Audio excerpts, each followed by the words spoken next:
ఓం నమ శివాయ. ఓం నమో నారాయణాయ. ఓం శ్రీ స్వర్ణాకర్షణ కాళభైరవాయ నమో నమః. నరదృష్టి నివారణ కాళభైరవాయ నమో నమః. ఓం కాళకాలాయ విద్మహే కాళాతీతాయ ధీమహి తన్నో శ్రీ స్వర్ణాకర్షణ కాళభైరవ ప్రచోదయాతు. హరి ఓం.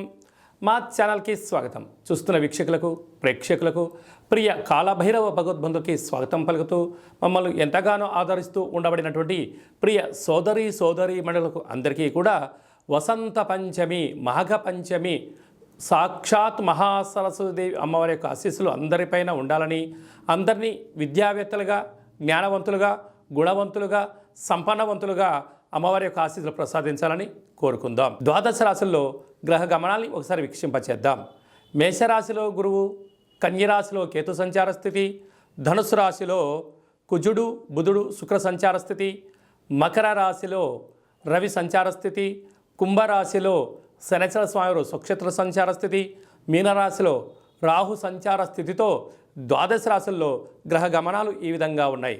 6వ తారీఖున కుజుడు మకర రాశిలోకి ప్రవేశం, 12వ తారీఖున శుక్రుడు మకర రాశిలోకి ప్రవేశం, 14వ తారీఖున రవి భగవానుడు ఏడాది తర్వాత కుంభరాశిలోకి సంచార స్థితి, అక్కడే ఉండబడినటువంటి శనితో కలిపి రవి సంచార స్థితి ఉంటుంది.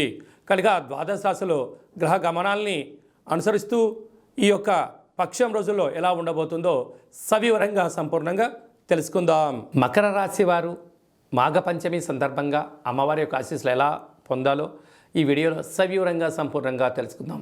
మకర రాశిలో ఏ నక్షత్రాలు వస్తానగా ఉత్తరాషాఢ నక్షత్రంలోని 2, 3, 4 పాదాలు, శ్రవణ నక్షత్రంలోని 4 పాదాలు, ధనిష్టా నక్షత్రంలోని 1, 2 పాదములు కలిపితే మకర రాశి. చాలామందికి పుట్టినటువంటి కాల సమయంలో డేటా బర్తులు లేనటువంటి కారణం వల్ల పేరు యొక్క మొదటి అక్షరాన్ని అనుసరిస్తూ ఆ రాశిని తెలుసుకునే ప్రయత్నం అవుతుంది. అవి ఏ అక్షరాలు ఒకసారి పరిశీలన చేద్దాం. బో, జా, జీ, జు, జే, జో, ఘ, గ, గి అక్షరాల వారందరూ కూడా మకర రాశి జాతకులే. మకర రాశి యొక్క అధిపతి శనిచర స్వామివారు.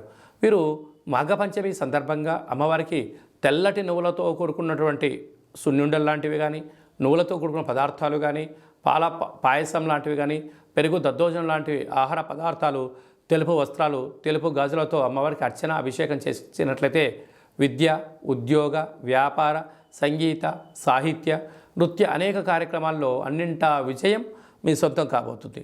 అంటే వీరికి ఒకవైపు ఏళ్లనాటి శని చివరార్థ సంచార స్థితిలో ఉంది కనుక ఈ బుధాదిత్య రాజయోగం రాశిలోనే ఉండడం వలన ప్రభుత్వ అధికారులతో సఖ్యత, మౌనం, ధ్యానం, ఏకాగ్రత, మీ జన్మ నక్షత్రం రోజున మంగళ శనివారాల ఎందున అష్టమి తిథి ఎందున దూరావాయు జల ప్రయాణాలు పెట్టుకోకపోవడం ఉత్తమోత్తంగా భావించగలగాలి.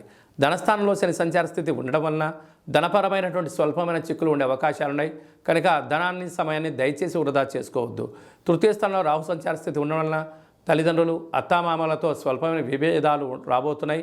డబ్బుల ఇచ్చిపుచ్చుకునే వ్యవహారంలో బంధువులతో మిత్రులతో దయచేసి వాగ్వివాదానికి ఇది సరైన సమయం కాదు అని చెప్పి గమనించాలి. అర్ధాస్తమ గురువు కారణం వలన దూర, వాయు, జల ప్రయాణాలు పెట్టుకునే కాల సమయంలో 1కి 100 సార్లు ఆలోచించగలగాలి. సమయం, ధనం వృధా అవ్వడమే కాకుండా పనులు కాకుండా అనేక రకాల ఇబ్బందికి మీరే ఇబ్బంది అవుతారు. భాగ్యస్థానంలో కేతు సంచార స్థితి ఉండడం వలన భార్యాభర్తలు, ప్రేమికులు, పార్ట్నర్షిప్ వ్యవహారాలు నడిపించేటప్పుడు ఓపిక, సహనం, పట్టుదల అవసరమని చెప్పి గమనించాలి.